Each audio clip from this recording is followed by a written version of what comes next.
Assalamualaikum warahmatullahi wabarakatuh. Alhamdulillah kita kembali lagi nih di pembelajaran daring kita hari ini. Nah, Miss harapkan you itu menjaga kesehatan dan selalu semangat untuk belajar daringnya. Untuk mempersingkat waktu, baiklah kita mulai pembelajaran kita dengan lapas basmalah. Bismillahirrahmanirrahim. Mari kita tonton videonya.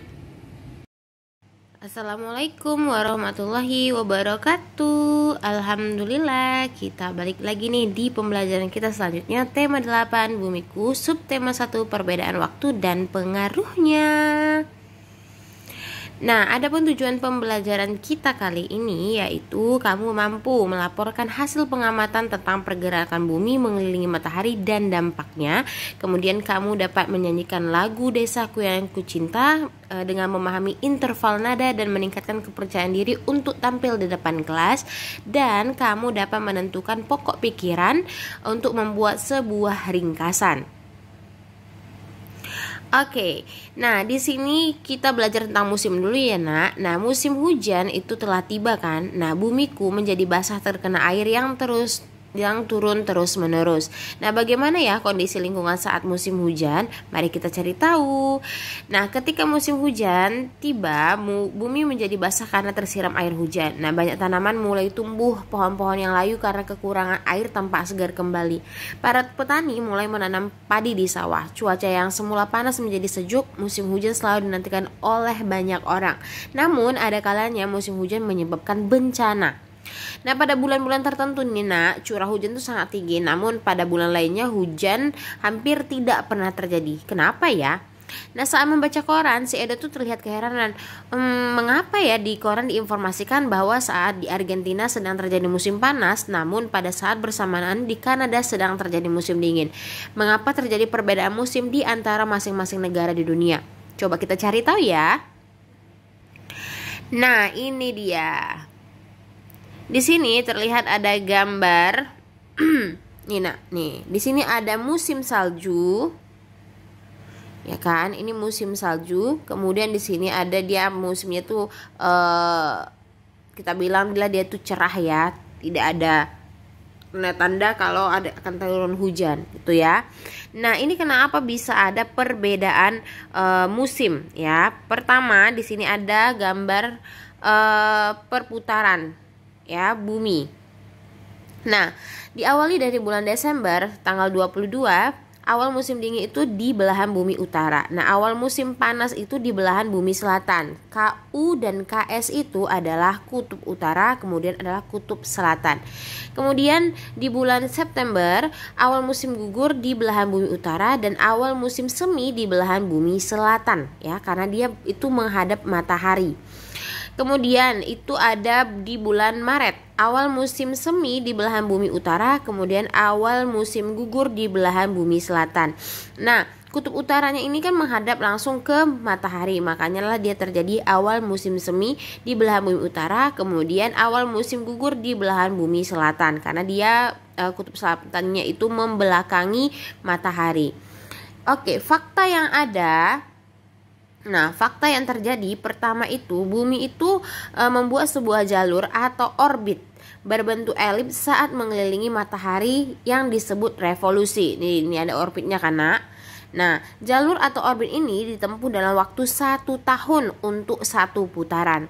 Nah, selama 1 tahun belahan bumi utara dan belahan bumi selatan secara bergantian nih menghadap dan membelakangi matahari sehingga terjadi perbedaan musim.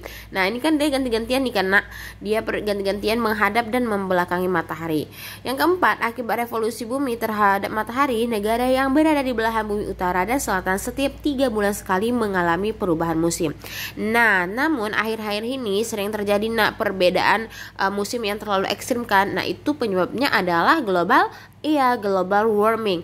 Nah, ini adalah perkiraan yang selalu terjadi. Namun akhir-akhir ini malah meleset karena terjadinya global warming, yaitu pemanasan global.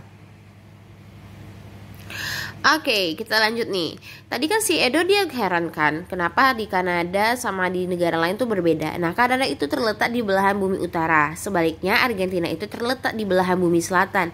Pada saat matahari memanasi bumi bagian selatan, Argentina mengalami musim panas. Sebaliknya, negara yang terletak di belahan bumi utara seperti Kanada mengalami musim dingin. Yuk, coba lihat yuk latihan ini. Kamu bisa melihatnya langsung nih di buku kamu di tema 8 ya. Nah, ini kamu isi waktu-waktunya. Nah, berdasarkan gambar di halaman tadi tuh dan bola dunia yang kamu miliki, lengkapi tabel musim di wilayah belahan bumi utara dan belahan bumi selatan. Itu perkiraannya di bulan apa aja nak yang terjadi. Kemudian belahan bumi bagian mana dan belahan bumi utara terjadi musim apa, belahan bumi selatan terjadi musim apa. Oke ya, ditentukan ya nak. Nah, kalau kamu kurang paham, kamu juga bisa mencari informasinya ini di Google. Nah, di sini ada penjelasan mengenai revolusi bumi. Di sini nampak kan kutub utara yang paling atas ini. Kemudian itu ada kutub selatan yang di bawahnya. Nah, dia itu kan saling di tengah dia kan nak. Nah, revolusi bumi itu menyebabkan matahari tampak bergeser ke arah belahan bumi utara dan selatan. Padahal sesungguhnya nih matahari tuh nggak bergerak nak. Peristiwa ini tuh disebut gerak semu tahunan matahari. Ya, ingat gerak semu tahunan matahari. Oke, next. Nah, di sini kita agak relax dulu lah ya. Di Indonesia berlaku 2 musim, yaitu ada musim kemarau dan musim hujan yang terjadi secara bergantian kan, Nak. Nah, pergantian musim tersebut menyebabkan Indonesia memiliki ragam jenis buah-buahan yang berbuah sesuai jadwalnya.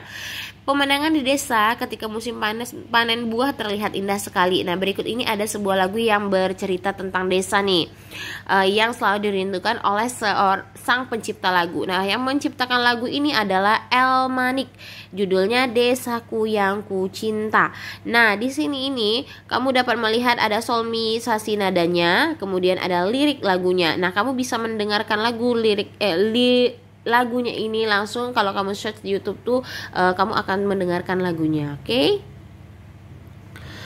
Nah, di sini kita akan bahas mengenai cerita fiksi dan non fiksi. Di sini ada cerita dengan teknik membaca memindai.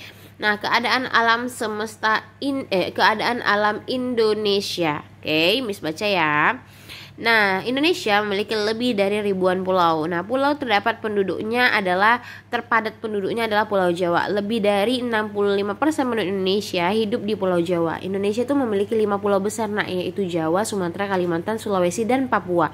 Nah, Indonesia memiliki lebih dari 400 gunung api. Sekitar 130 diantaranya termasuk gunung api aktif. Sebagian dari gunung api terletak di dasar laut dan tidak terlihat di permukaan laut. Indonesia itu merupakan tempat pertemuan 2 rangkaian gunung api aktif. Selain itu terdapat puluhan patahan aktif di wilayah Indonesia.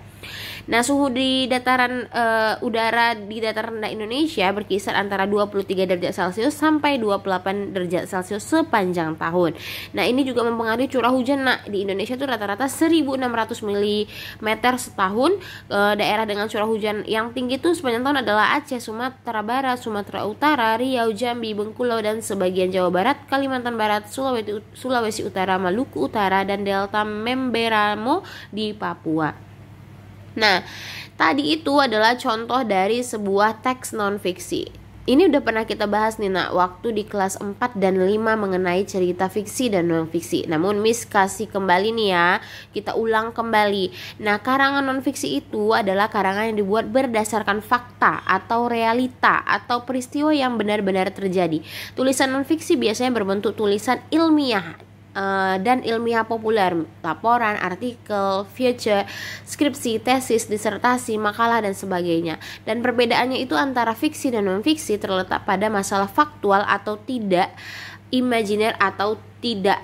Perbedaan antara keduanya sama sekali tidak ada hubungannya dengan gaya bahasa atau apapun selain masalah fakta atau khayalan. Nah, karangan non-fiksi berusaha mencapai taraf objektivitas yang tinggi, berusaha menarik dan menggugah nalar pikiran pembaca.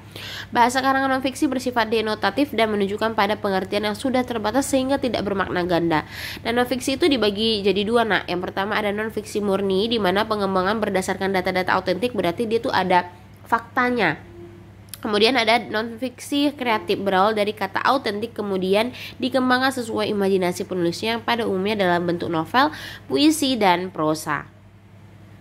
Nah, segitu dulu penjelasan dari Miss. Kalau kamu belum paham, kamu bisa menanyakan langsung ke Miss. Selamat mengerjakan tugasnya. Assalamualaikum warahmatullahi wabarakatuh.